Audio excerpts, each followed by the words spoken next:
It's been exactly 1 year since a young Russell County woman was last seen. Her family believes something terrible happened to her. Deputies say a homeless man went around town stealing many women's and children's clothing, including underwear. What charges they say he'll face coming up.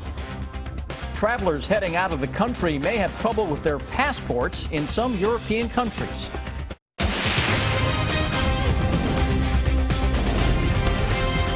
This is WKYT News at 5:30. Good evening to you, and thanks for watching WKYT. It has been exactly 1 year since a Southern Kentucky woman was last seen. Relatives say when Whitney Copley first disappeared, they feared that the 24-year-old had overdosed on drugs.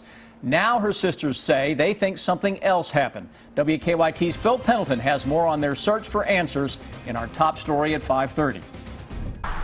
A Russell County family says they have exhausted nearly every option in trying to figure out what happened to Whitney Copley, who would be 25 years old now. Like I said, over the past year, we've had numerous stories, numerous tales. We've had Facebook messages, text, anything you can think of, we have been told. A year ago, Copley left her Dunville home never to return. Initially, they believed she overdosed on drugs.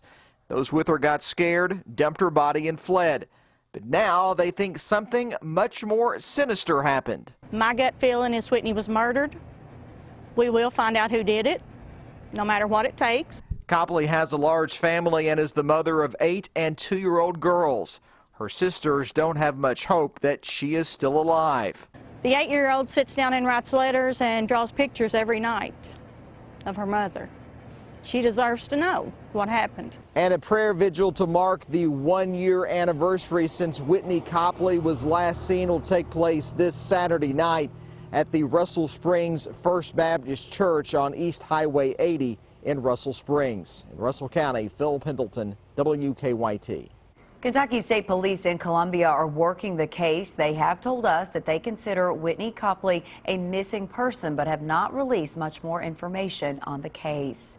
A Kentucky officer thought he had seen it all until now. Police in Franklin County say when they arrested a homeless man for trespassing, they found him with a bag full of clothing. But it's the kinds of clothing in those bags that have officers wondering why. WKYT's Caitlin Setner has a story.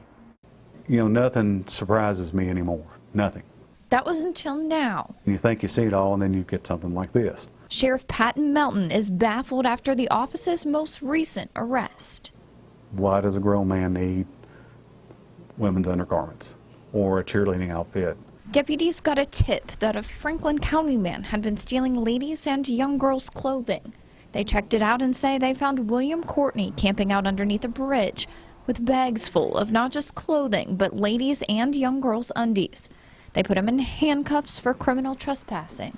It takes a minute to go through and run through somebody's drawers or their undergarment drawers. They believe the man, they say is known to move around the county, has been getting into unlocked cars and homes. Is he a possible pedophile? Is he a possible sexual offender or predator? And obviously we want our community to be safe and our young women and our ladies to be safe and feel safe in their own homes and in their cars.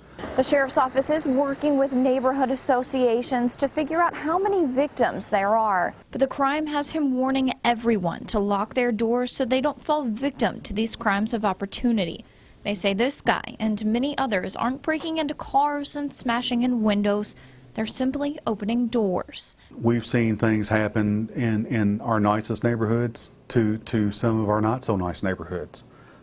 Nobody's exempt from this type of crime. In Franklin County, Caitlin Setner, WKYT.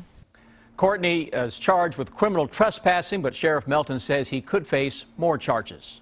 Funeral arrangements have now been set for a Kentucky State Trooper killed in an accidental fall. Our county-by-county coverage at 5:30 begins in Pulaski County. Investigators say 24-year-old Trooper Mason Flynn died Monday after falling through a barn roof and hit his head. He was off duty at the time. Flynn was a 2-year veteran of the Kentucky State Police. A visitation will be held Thursday night at the Center for Rural Development in Somerset beginning at 4. His funeral service will be at the same location at 11 Friday morning. Flynn's family asked that donations be made to Shop with a Trooper at KSP Post 11. And in Boyle County, a man is now facing charges for allegedly beating a child. Police arrested Nicholas McCoy at a home in Danville last night.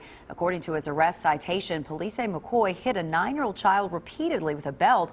The victim's mother told them McCoy was upset because the child was removing toppings off a pizza and not eating fast enough. Nicholas McCoy is charged with criminal abuse of a child.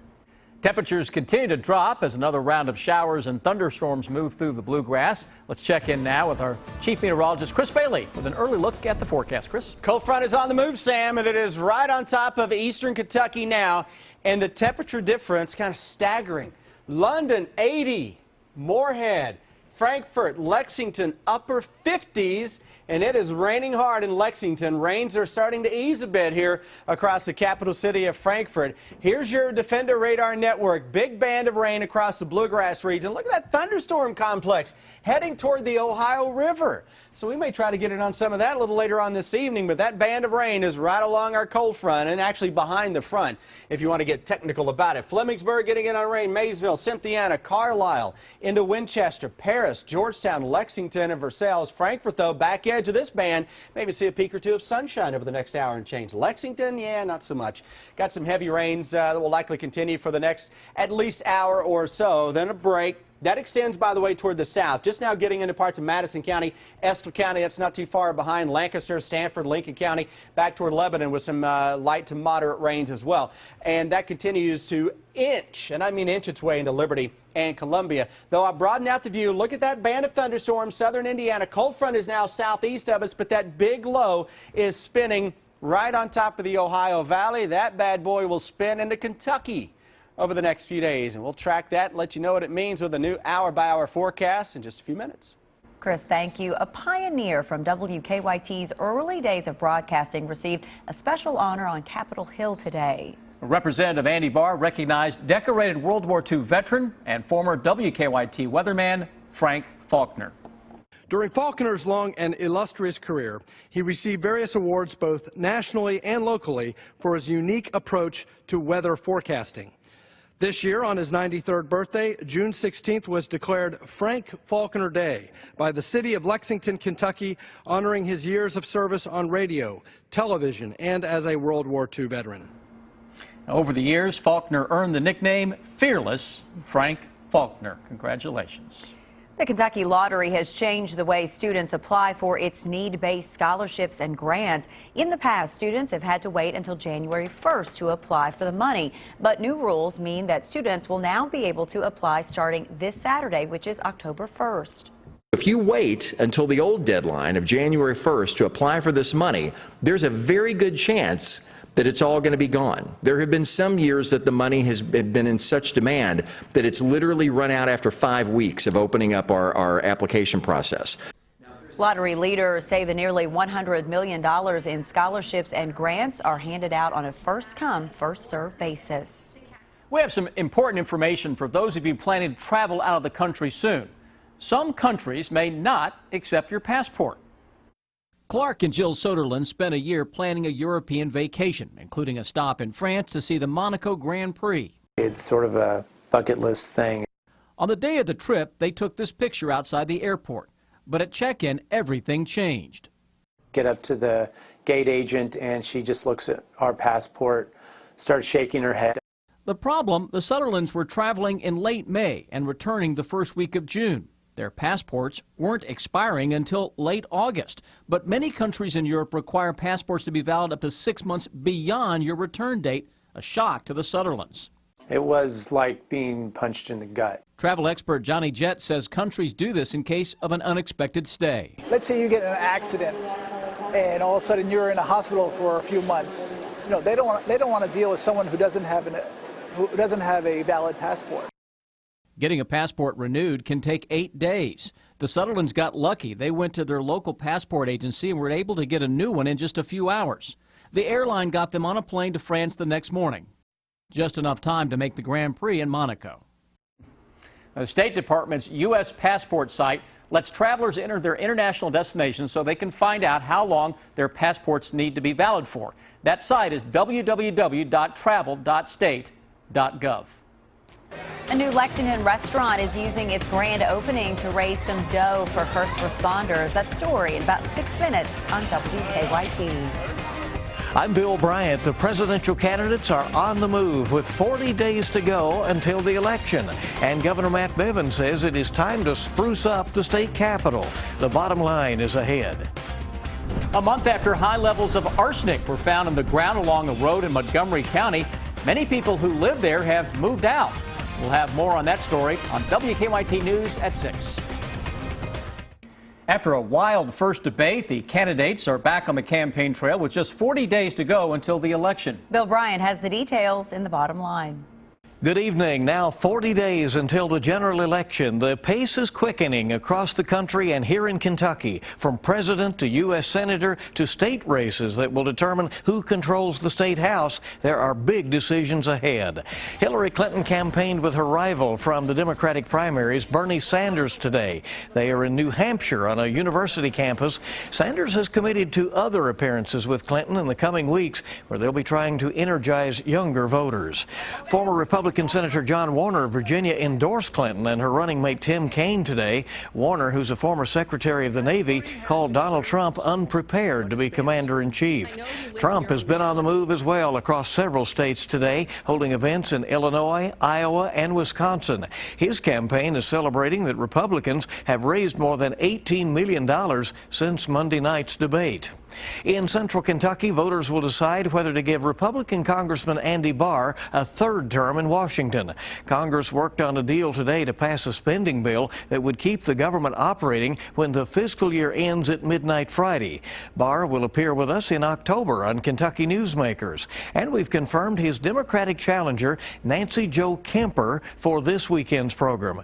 We'll be addressing a wide range of issues with candidate Kemper. Governor Matt Bevin took to Twitter today to circulate a video of him saying that he's going to spruce up the state capitol and the grounds surrounding it. Bevin calls it a matter of pride. Bevin says his staff has looked up some records showing some maintenance has not been performed since the 1950s. He's asking visitors to the state capitol to be patient while the work is being done. Voters have approved alcohol sales in several communities. Among the special elections Tuesday, Pineville voters decided to take the town fully wet. And we'll have more on a judge's decision today that says Governor Bevin did not have the authority to abolish and replace the University of Louisville Board of Trustees. That's coming up later. Bill Bryant, WKYT. It is now dinner time, and there's now a new place to grab a slice of pizza in Lexington. Serve it up. Mod Pizza opening its doors earlier today. The new restaurant off Winchester and Sir Barton Way serves artisan-style pizza and hand-tossed salad. And to celebrate, Mod will be donating 100% of its proceeds to local first responders. Lexingtonians know when they see good food and they taste good food, and when they walk into a restaurant that has a great vibe. And Mod has all of those things. Managers say they're planning to open a second Mod Pizza in the Tates Creek Shopping Center in December. Now, your hour-by-hour forecast with Chief Meteorologist Chris Bailey. We've got a cold front on top of eastern Kentucky now, and it is eastbound and down, loaded up with chilly air, and it's trucking. Let's look outside right now and show you. Can you pick out the front? Do you need me to focus on it right now? Well, we will anyway. 80 London, 57 Danville and Mount Sterling, 58 Lexington, low 80s southeastern Kentucky for just a time this afternoon. It felt a little warm, and now here comes fall roaring in from the northwest. So you've got that band of rain across central Kentucky, a little bit of sunshine to the west. Pay no attention to 66 in Louisville. That's the warmest thermometer on the planet. We go into parts of Indiana, though, and the numbers drop because you got more rain, you got more clouds, and that's what we're going to get in on over the next couple of days. We look outside, live sky cam. You've got the overcast. It is rainy in Lexington, 58 degrees. Winds gusting up a little bit, adding a chill to the air. There's another little broken line of some thunderstorms. Southeastern parts of Indiana. Defender Radar Network promised you it would get busy, and it is. A little thunder and lightning here northwest of Campbellsville. That'll head into Taylor County, parts of Marion County. Wouldn't be surprised if we don't hear a little distant rumble of thunder at some point into parts of central Kentucky. Nicholasville to Harrodsburg and Danville. Rain on top of Richmond has been light right now. On top of EKU up toward Madison Central High School, toward the Lake Reba area, Richmond Center, downtown Lexington. Rain, heavy, and that extends into southern parts of Scott County. But over the next half hour, west side of town will begin to see the heavy rains slowly diminishing. Heaviest burst is right on top of Rupp Arena. We go into Bourbon County, Carlisle, and toward the northeast, toward the AA highway, getting in on those rains. Notice this little band of some precipitation here. It may be a sprinkle, but you know what that is? This is your cold front. It is actually showing up on your radar picture, and that cold air coming in behind it, circulating around that big area of low pressure that is on top of the Ohio Valley. Tomorrow, 40s to begin the day into central Kentucky. Got a little clear sky action that'll try to break out. 60s into the afternoon, you can drop it into the upper 50s with a shower that comes through. It's not going to rain all day tomorrow. A gusty shower, maybe a little thunder, chilly temperatures. You know the drill on Friday. Like that forecast so much, let's do it again on Saturday with a chance for a chilly shower or thunderstorm. Rain chances over the next 3 days are up there. Rain chances after that, not so much as we go into a fairly decent period from Sunday into Monday, Tuesday, and Wednesday. So that front continues to slam across eastern Kentucky, taking that narrow band of showers with it. That'll diminish tonight, but look what happens tomorrow afternoon. Mix of sun and clouds, and all of a sudden you start to get more clouds and sun and a shower or thunderstorm. Gusty winds, 60 to 65 in a lot of areas. 70, though, to cap the weekend on Sunday. Upper 60s, low 70s will carry us into Monday, and it looks awfully nice into the first few days of next week. Reminder, October starts this weekend. It does. I feel like it just snuck up on us. It did, and it's here now, and it feels the part already. It does. Where does September go? It's gone. We're still looking for it. September ends, and we're all awake now. Thanks, Chris. Live look at Lexington rush hour traffic this afternoon. Several collisions working around Lexington. A lot of those weather-related. We're seeing a collision on US 60 near Hume Road. And also in Armstrong Mill and River Park, there's an issue with the traffic signal. In fact, 2 intersections there are completely dark as police are trying to direct traffic through there. Another crash at Forbes near Manchester Street, and they're still working on the Interstate I-75 northbound. That's near Ironworks Pike. To Nicholasville, 15 minutes. To Georgetown, 22. And to Richmond, about 26. Now back to you in the studio. Just ahead, the Cincinnati Bengals back in action tomorrow night, Rob. Having lost 2 in a row, they get the Dolphins. Andy Dalton and Jeremy Hill talk about it, and we'll hear from Kentucky running back Boom Williams, who seems to be coming into his own, and what Nick Saban had to say today about Boom. That's next on WKYT.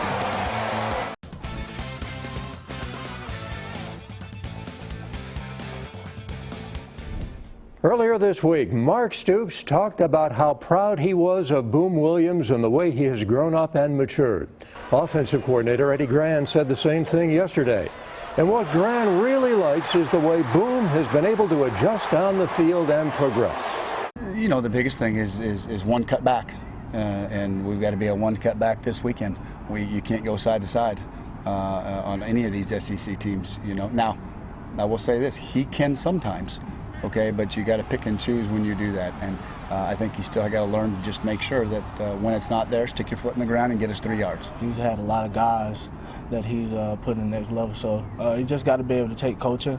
And like I said, throughout the season, throughout this early in the season, you've been able to see it in my game that I've been able to make one cut and be able to go, and it's been helping us out on first down, being able to put us in second and manageable situations. So. Now, speaking of coaches who are impressed with Boom Williams, count in Alabama's Nick Saban. On the SEC teleconference today, Saban talked about Kentucky's running game and Boom. They have 3 backs that have been productive, in my opinion, and he's obviously the most productive, but they've been able to run the ball very effectively, and they certainly controlled the game last week by controlling the line of scrimmage and running the ball against South Carolina, and he's certainly going to be a challenge for us, and maybe the best back we played against so far this year. Boom Williams may be the best running back that Alabama has faced. The Crimson Tide in Tuscaloosa Saturday night at 7 o'clock. The game will be on ESPN. The Bengals need a win, and they get right back on the field for Thursday night football tomorrow night against Miami in Cincinnati. The Bengals dropped their home opener to Denver Sunday. They've lost 2 in a row. Against the Broncos, the Bengals had their chance to turn the game on both sides of the ball, but couldn't take advantage. Yeah, I think for us, when we have the opportunity to make the plays, we have to make them. And, that hurt us last week, and that's just what we've talked about. And so I think that's something that's going to be big for us this week. And we have those opportunities to make the most of them. Opportunity for us to, get back on in the right direction, especially, after losing 2 weeks in a row. I can't remember the last time we've done that, so it's definitely going to be good for us to go out there and get an opportunity to win again. And that game is on NFL Network tomorrow night. We'll be right back.